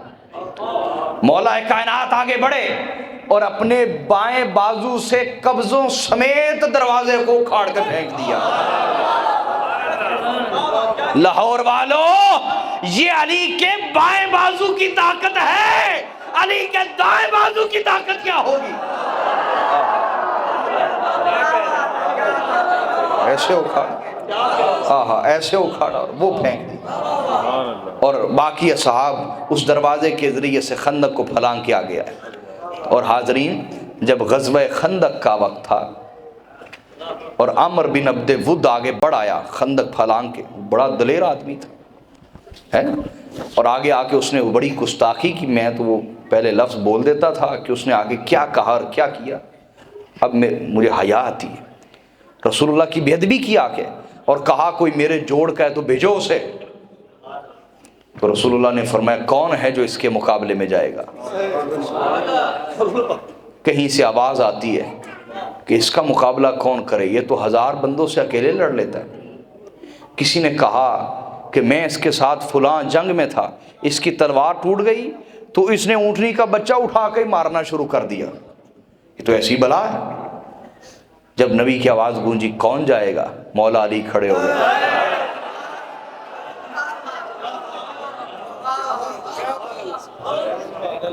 فرمایا علی بیٹھ جاؤ، یہ بٹھانے میں محبوبیت ہے۔ آئے ہائے یار، اسماعیل کے گلے پہ ایسے ہی چھری چل جاتی ہے۔ ہاں علی مصطفیٰ کی اسماعیل ہے۔ پہلے دن سے حضور نے اپنی گود میں لے لیا۔ 3 دن گزر گئے تھے، کیا چلو ولادت کی بھی ایک بات بیچ میں آ جائے، جشن ولادت ہے نا مولا کائنات کا۔ 3 دن گزر گئے، آنکھ نہیں کھولی، جیسے حضور کے پاس آئے۔ اچھا حضرت فاطمہ بنت اسد نے دیکھ بھی لیا 3 دن سے آنکھ نہیں کھولی، بجائے حکیم کے پاس لے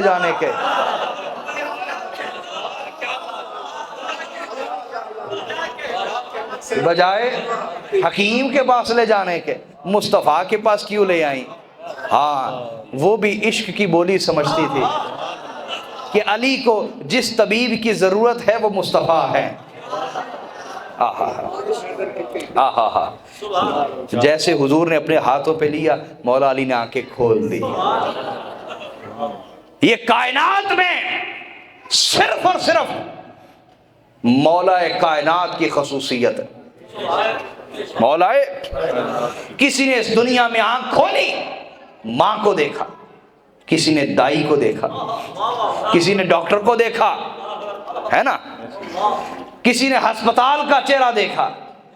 علی وہ واحد ہے کہ جس نے دنیا میں آ کے سب سے پہلے جو دیکھا ہے چہرہ مصطفیٰ دیکھا۔ اس میں مولا علی کا کوئی شریک نہیں، مولا علی کا کوئی شریک، خصوصی شان ہے، آپ خصائص ہیں آپ۔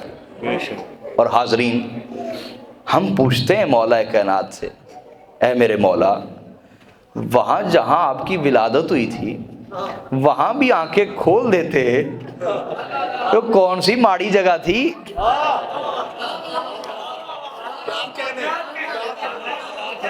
ہیں جی؟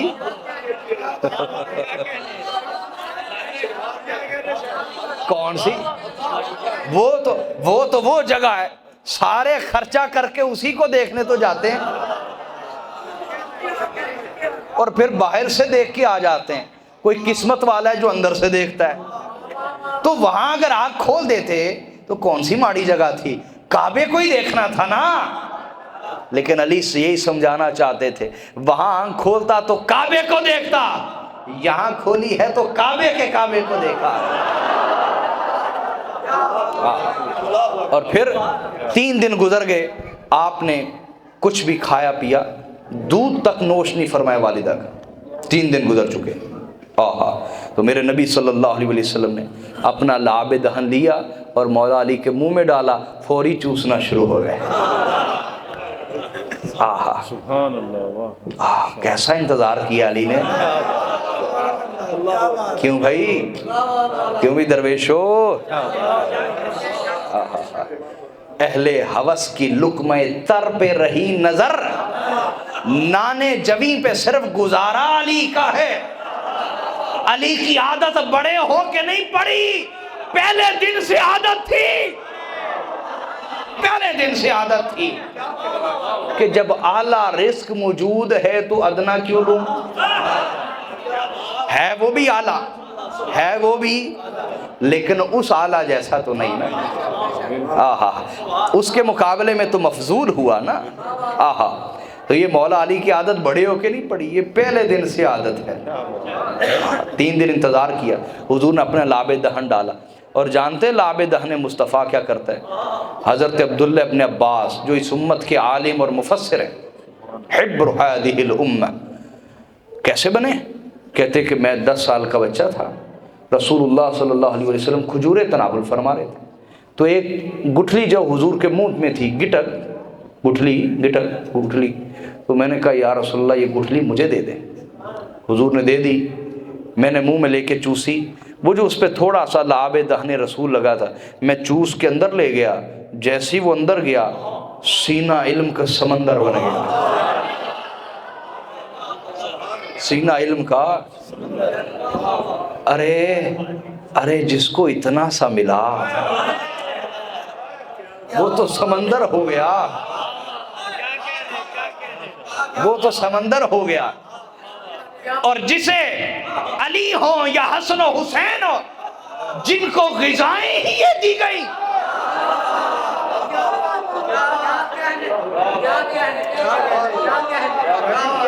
ان کے ساتھ کسی کا کوئی مقابلہ ہے؟ اللہ اللہ اللہ۔ تو حاضرین آئیے ذرا موضوع پہ آ جائیں، موضوع پہ آ جائیں۔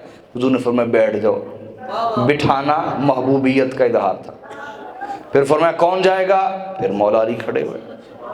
دوسری بار بھی یہ کھڑا کرنا سب کو بتانا تھا کہ جو علی کی شان ہے وہ علی کی شان ہے۔ کھڑا کرنے میں شان انفرادیت کا اظہار تھا اور بٹھانے میں شان محبوبیت کا اظہار تھا۔ تیسری بار پھر کہا، مولا علی کھڑے ہوئے، رسول اللہ نے اپنی دستار عطا فرمائی، تلوار ذوالفقار عطا فرمائی۔ یہاں ایک سوال میں نے مولا علی سے پوچھا تھا، عالم وجدان میں، روحانیت میں، مولا علی سے پوچھا کہ یہ تو میرا ایمان ہے مولا، باقی بزدل تو نہیں ہو گئے ہوں گے، جنگ لڑنے آئے تو جان فدائی تو کرتے ہوں گے نا، تو کھڑے کیوں نہیں ہو رہے تھے جب حضور بار بار کہہ رہے تھے کون جائے گا کون جائے گا کون جائے گا؟ سناٹا کیوں تھا؟ تو مولا علی کی بارگاہ سے مجھے جواب عطا ہوا۔ یہ میں نے کسی کتاب سے نہیں پڑھا، نہ کسی کتاب سے سنا، اور نہ میں علمی خیانت کرتا ہوں کہ کسی کا نقطہ اپنی طرف منسوب کروں، ممبر پہ بیٹھا ہوں۔ توجہ ہے جی؟ ادھر جانثار ہیں، کچھ بیچ میں منافق بھی ہوں گے، لیکن اکثریت تو جانثاروں کی تھی، مخلصین کی تھی۔ جب رسول فرماتے تھے کہ کون جائے گا، کھڑے کیوں نہیں ہوتے تھے؟ کوئی سوال ہے کہ نہیں؟ کیا ڈر گئے؟ کیا بزدل ہو گئے؟ کیا جان کی پرواہ کی؟ کیا وجہ تھی؟ تو مولا علی نے مجھے جواب یہ عطا فرمایا، روحانیت میں یہ جواب عطا فرمایا۔ جواب یہ سنے بھی سننا چاہتے ہیں؟ وہ جو مخلص صحابہ تھے، مخلص صحابہ، ان میں سے کوئی بزدل نہیں ہوا تھا، کوئی بزدل، کوئی اپنی جان کا فکر مند نہیں ہوا تھا، کوئی بزدل نہیں ہوا تھا۔ لیکن پھر اٹھتے کیوں نہیں تھے؟ بھئی اٹھتے اس لیے نہیں تھے کہ وہاں میدان میں صرف جانا ہی معاملہ نہیں تھا، جانا ہی معاملہ، بلکہ کسی ایسے کو بھیجنا تھا کہ جو جان دے کے نہ آئے، جان لے کے آئے۔ جان دے کے نہیں بلکہ جان، یہ بھروسہ علی کے سوا کسی کو نہیں تھا کہ جاؤں گا جان دے کے آؤں گا یا جان لے کے آؤں گا۔ یہ ایمان اور یقین کا درجہ صرف علی المرتضیٰ کا تھا۔ تو چونکہ ضرورت تھی اس شیر کی، جو جائے تو مر کے نہیں مار کے آئے، اور یہ یقین صرف علی کو تھا۔ یہ یقین بولیے صرف مولا علی میدان میں جب گئے، توجہ ہے جی؟ شان محبوبیت دیکھیے گا، جب مولا علی گئے میدان میں، میرے نبی نے ہاتھ اٹھا دیے، اوئے ہوئے ہوئے، کیا دعا ہے، کیا دعا ہے۔ میرے نبی نے ہاتھ اٹھا دیے اور ہاتھ اٹھا کے کیا دعا کی؟ اللہم لا تمتنی حتی ترینی علیہ۔ کیا دعا کی میرے آقا نے؟ اے اللہ مجھ محمد کو اس وقت تک موت نہ دینا جب تک میں علی کو دوبارہ نہ دیکھ لوں۔ مجھ محمد کو اس وقت تک موت جب تک علی کو دوبارہ نہ دیکھ لوں۔ کیسی محبت ہے میرے آقا کی مولا علی کے ساتھ، واہ واہ واہ۔ مولا علی گئے، قصہ مختصر، حدیث پوری کرنی ہے، ٹائم کیا ہو گیا؟ میرے پاس کتنا ٹائم ہے جی؟ اچھا سلامت رہے۔ چلو میں کوشش کرتا ہوں سمیٹتا ہوں موضوع کو، گھڑی رکھ دو نا ادھر یار۔ تو حاضرین توجہ ہے آپ کی؟ اور عمر ابن عبد ود گھوڑے پہ بیٹھا ہوا تھا. کیا آپ نے فرمایا میں نے سنا ہے تجھے دو باتیں کہی جائیں تو ایک مان لیتا ہے. اس نے کہا صحیح سنا ہے. کہا پھر پہلی بات یہ کہ اسلام قبول کر لے. وہ غصے سے پاگل ہو گیا. میں تو اسلام کو مٹانے آیا ہوں, مٹا کے ہی جاؤں گا. مولا علی نے فرمایا پھر دوسری بات مان لے. اس نے کہا وہ کیا؟ کہا تو پہلے وار کر لے. تو اگر میں نے وار کیا نا تو تیرے قبیلے کی عورتوں نے نوحہ کرتے ہوئے کہنا ہے کہ ہمارے دلیر کو تو موقع ہی نہیں ملا, ہمارے دلیر کو, تو پہلے وار کر لے. اس نے کہا تم کون ہو؟ کہا میں علی بن ابی طالب ہوں. اس نے کہا جاؤ واپس چلے جاؤ, میں تمہیں نہیں مارنا چاہتا. مولا علی نے فرمایا لیکن میں تمہیں مارنا چاہتا ہوں, میں تمہیں مارنا چاہتا ہوں. اترو. نیچے اترا, وار پہ وار کرتا رہا. 20 کلو کی لوہے کی ٹوپی پہنی ہوئی تھی اس نے. مولا علی نے ایک ہی وار کیا, لوہے کی ٹوپی کو بھی کاٹ دیا, سر بھی کاٹا اور جبڑے تک کاٹ کے 2 حصے کر دیا.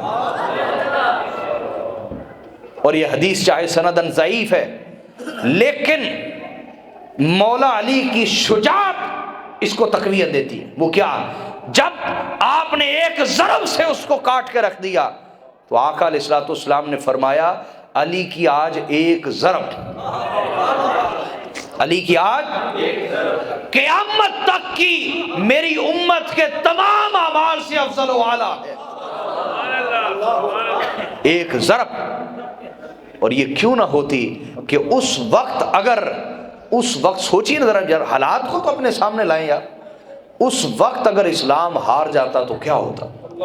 تو حاضرین میں بات کر رہا تھا, پھر موضوع پہ آ جاتا ہوں, حدیث آپ کو پوری سنا دیتا ہوں.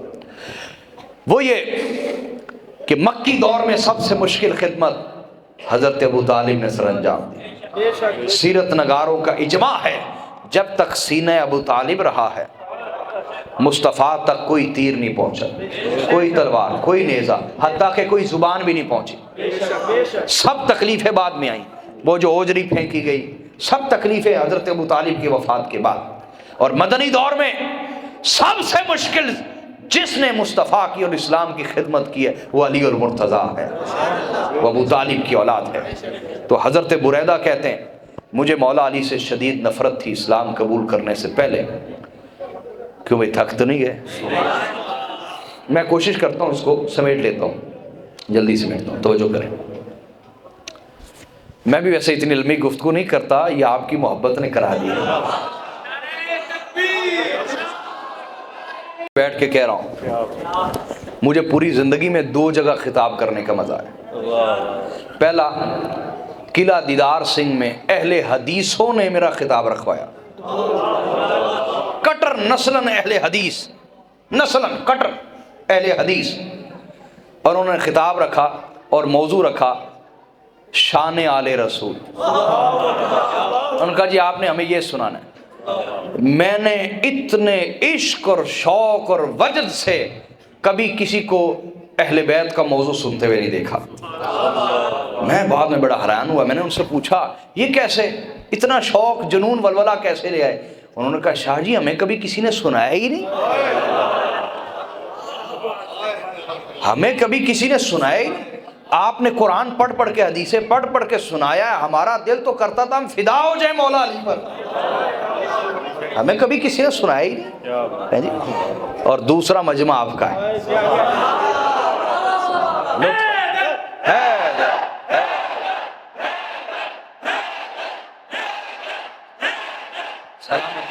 سلام اللہ آپ سے راضی. حضرت یہ پوری روایت آپ کو سنا دوں گا, ادھار ہے آپ کے ساتھ. کیا ہے؟ ادھار ہے آپ کے ساتھ, انشاءاللہ پھر کبھی سناؤں گا یہ پوری روایت. ابھی میں شارٹ اس کو کرنے لگا ہوں. وہ یہ حضرت بریدہ آئے. اچھا, حضرت بریدہ کہتے جب میں نے اسلام قبول کر لیا تب بھی مولا علی کے بغض میں کمی نہیں آئی. اس سے پتہ چلا صرف کلمہ پڑھ لینے سے علی کا بغض نہیں جاتا, صرف کلمے پڑھنے سے علی کا بغض, یہ صفائی الگ سے کروانی پڑتی ہے.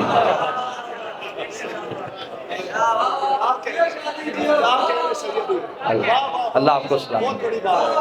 حضرت بریدہ کہتے ہیں، اچھا پھر آپ کہیں گے بھائی حضرت حضرت کیوں کہہ رہا ہوں؟ پورا واقعہ سن لیں پھر آپ کو سمجھ آئے گا، پورا واقعہ سن لیں۔ یہ جامع ترمذی کے اندر بھی آیا ہے، اور اس کے علاوہ میری اس کتاب میں حوالہ جات موجود ہیں، اس کے دیکھ لیجیے گا۔ تو میں یہ عرض کر رہا ہوں، حضرت بریدہ کہتے ہیں کہ ایک جنگ میں رسول اللہ نے ہمیں بھیجا اور ہمارے سپہ سالار مولا علی کو مقرر کیا۔ تو مولا علی نے ایسا عمل کیا جو میری عقل سے بڑا تھا یا میرے علم سے بڑا تھا، تو میں نے بجائے پوچھنے کے، بجائے چونکہ اندر نفرت تھی، مجھے موقع مل گیا، اور میرے ساتھ ایک اور بھی شخص تھا وہ بھی نفرت میں برابر تھا، اس نے خط لکھا اور میں نے خط لیا اور رسول اللہ کے پاس پہنچ گیا اور کہا یا رسول اللہ علی نے یہ کیا اور یہ کیا اور یہ کیا۔ حضور نے جب یہ سنا، آخری حدیث ہے یار ذوق سے سننا، باتیں نہ کریں، سبحان اللہ۔ میرے نبی نے جب یہ سنا تو حضور کا چہرہ مبارک کا رنگ بدل گیا۔ حضرت بریدہ نے جب شکایت کی نا مولا علی کی، حضور کے چہرے کا رنگ بدل گیا، اور میرے نبی نے جلال میں آ کے فرمایا بریدہ تو میرے علی سے چاہتا کیا ہے؟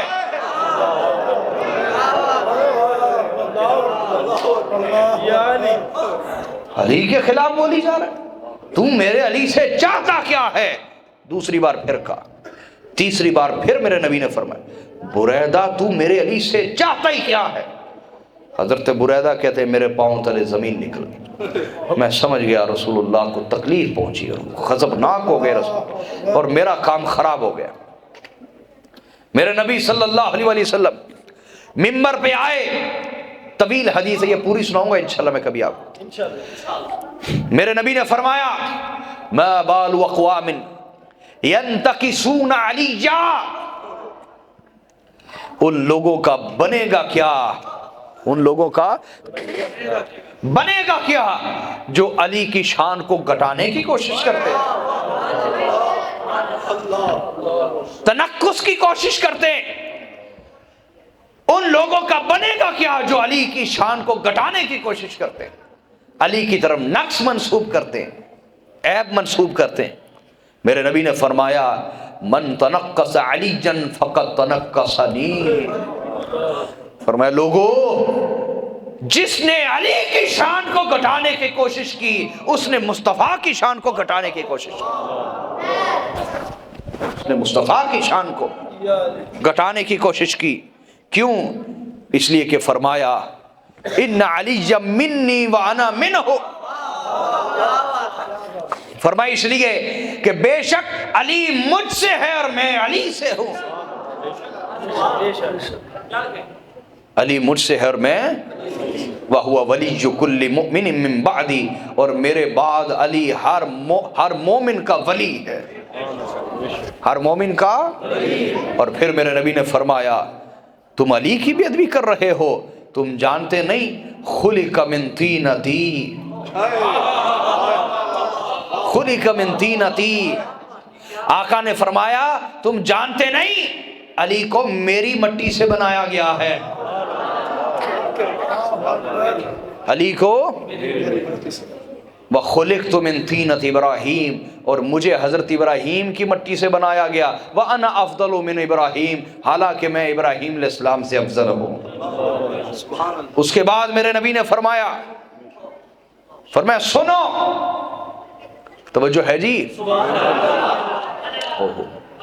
فرمایا سن لو، مولا علی کو منبر پہ بلایا، مولا علی کو منبر پہ بلایا، اور منبر پہ بلا کے فرمایا الست اولا بالمؤمنین من انفسہم، کیا میں مومنوں کی جانوں سے بڑھ کر ان کے قریب ہوں یا نہیں ہوں؟ کیا میں مومنوں کی جانوں کا اولا مولا اور مالک ہوں یا نہیں ہوں؟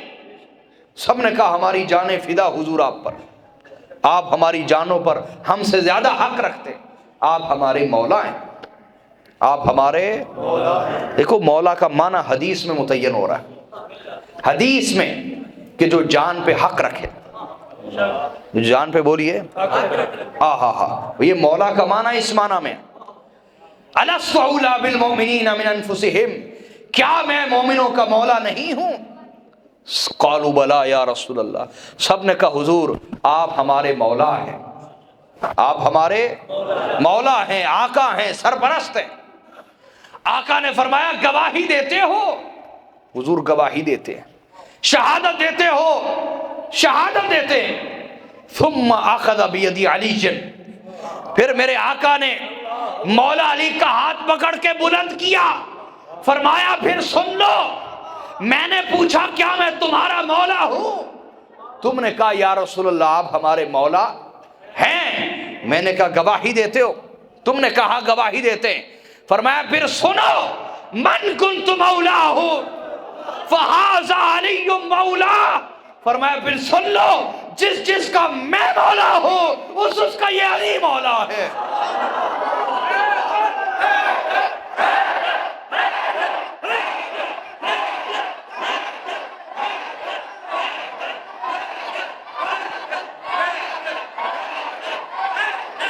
سلامت رہے، سلامت رہے۔